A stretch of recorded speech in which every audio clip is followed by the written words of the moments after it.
Into this module, we're going to deep dive into sensor testing and advanced diagnostics. We are just not meeting some of the initial conditions to be able to run our advanced capabilities and just run an effective diagnostics report. In this case, we are just focusing on after treatment system fault codes. There are some instances in which we're going to have this particular filter regenerations unsuccessfully performed by the ECU. Going into the inducement mode reset for 30 minutes will not help us out. Take a machine into a limp mode. There we have a good instance in which we can just go deeper at a deeper level and just check components within our jolt slide measurements and monitoring system. We are back thinking about an after treatment system fault code on a differential sensor. 3551, it's a signal value out of range. We are experiencing a high signal. So the way we go after these nature fault codes, we're just not gonna just take a look physically.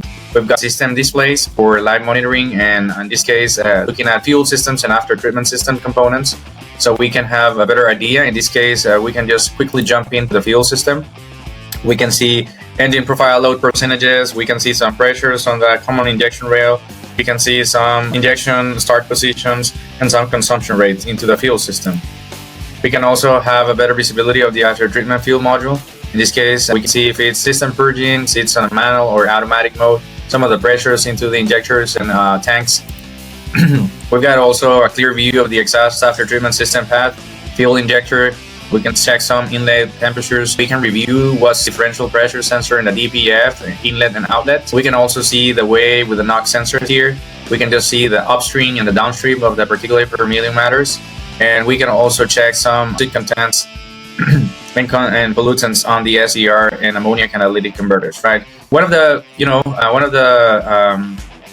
important points which we should focus whenever we have unsuccessful regeneration, and there's a fault code showing a faulty component related to the DPF system, in this case differential pressure sensors, will indicate us if there is a high difference in between inlet and outlet pressure. There is a DPF with log ash content and soot levels above 60, around 60 to 80%. So there's a very high chance that we are needing just to run a particular filter regeneration. But that's just not going to happen if any of the differential pressure sensors is not reading correctly, if we're experiencing a faulty measurements and feedback to the computer. So there's a big opportunity to go to the manual selection of monitoring section. We might gonna see 209 components related to my system, all related to the engine management system control unit, in which we're gonna have different categories of components, valves, states, actuators. We're gonna definitely provide some feedback additionally from any fault code showing on the computer's memory. In this case, we're gonna have pressure components. You wanna say engine coolant pressure, engine oil pressure, differential pressure sensor, which we wanna focus. Let's just quickly select here. We wanna check also some exhaust gas differential pressure on the DPF filter, the calculated value or requested value and the actual value there. We want to check what's the information on a particular filter differential pressure after the last regeneration, so we can have that clear picture. If we want to check temperatures as well, in this case, EGR temperatures, DOC inlet, DOC outlet, these are very important. Calculated value or requested value and the real value. We want to check the SER inlet temperature as well, the output temperature on the SER, and we also want to see some of the freezing lines on the AdBlue and DEF system, right? So we want to have a look at each of these components. If we could just go here and click these little gauges, we're going to have an interactive view, and we're going to be able to check at these ranges. We're seeing here, these are not random. These are proprietary information from the manufacturer. Every single component listed and sensor here is just going to work within its range. If the component is faulty and just giving 0 readings or readings out of range, we're gonna trigger some icon alerts here, in which we're gonna be aware that the component is just not under its normal standard operation mode. Okay, so in this section we can see some crazy values. If we have a component failure, we can see non-applicable components for those components that are not installed into the specific systems, or maybe just get just not desired readings. That could probably be causing after treatment system. I would say number one reason why we are not getting an automatic regeneration from our after treatment systems is because there is a defective component or sensor on the after treatment system module, right? If you want to call it temperature sensors, pressure sensors. In this case, we're focused on the differential pressure sensor. So if we were having 0 megabars of reading, here definitely there is a fault on the differential pressure sensor, because that should definitely be within 0 and 100 megabars of range. So this is a good opportunity to go ahead and just, check with your team of mechanics, replace that component, reset it back on, and if, let's just say we have already replaced and resolve that particular sensor, we can just go here to maintenance. We can just click on this particular filter and jump in straight to force regen. Now that we have guaranteed to the system, we met the initial conditions, we have operated in good condition components in its standard, there's a good opportunity to just try and run a particular filter regeneration, this is the best way to take a machine out of the lift mode. If we were having, the engine running, parking brake activated, accelerator lever, it should be on the minimum position, regeneration evaded status switch should be on automatic, and the regeneration should not be active into the system.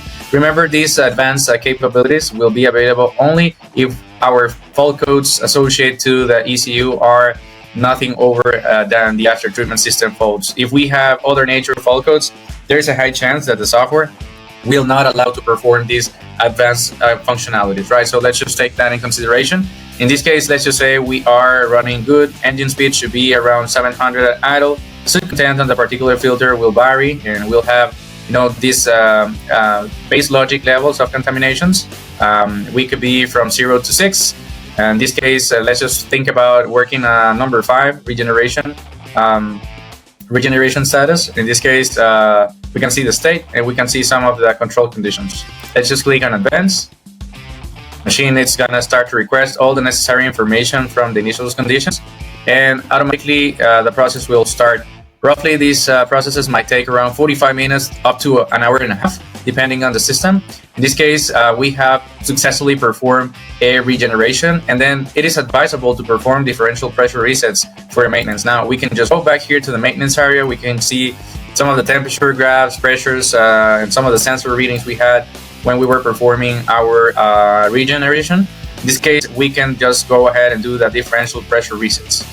The access to the expert mode, and then again, just do a switch back on, reset on the ECU, and we can just try to do these resets for each of the components on the after treatment system. Usually, whenever we replace a new component, next step, we should do that. You see here, we keep the engine at idle for several minutes and disconnect from the system, turn the ignition off for 2 minutes to complete the reset.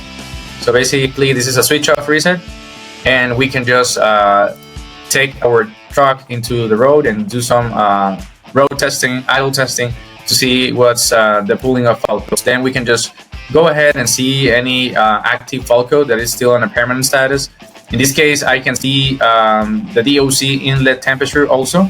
It's kind of high, so we might really want to see the troubleshooting step-by-step guides that the gel test tool is just recommending to us, so we can have a better visibility on what's going on specifically. Let's just see if it's short-circuited, if it's a faulty component. In this case, we want to check these fault codes. Let's just say we have performed these particular ones.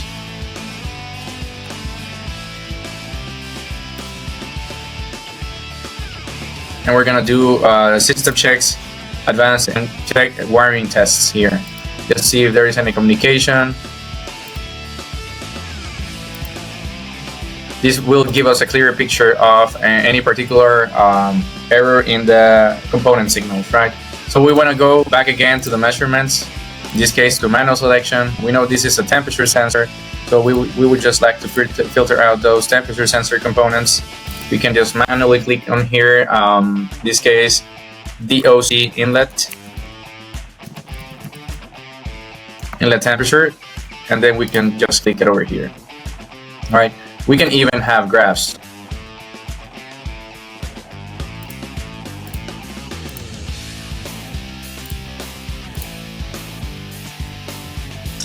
We can set a time lapse, 3 to 5 minutes, and we can just see what's sensor readings over there to see if there is any voltage present on each of the components, right?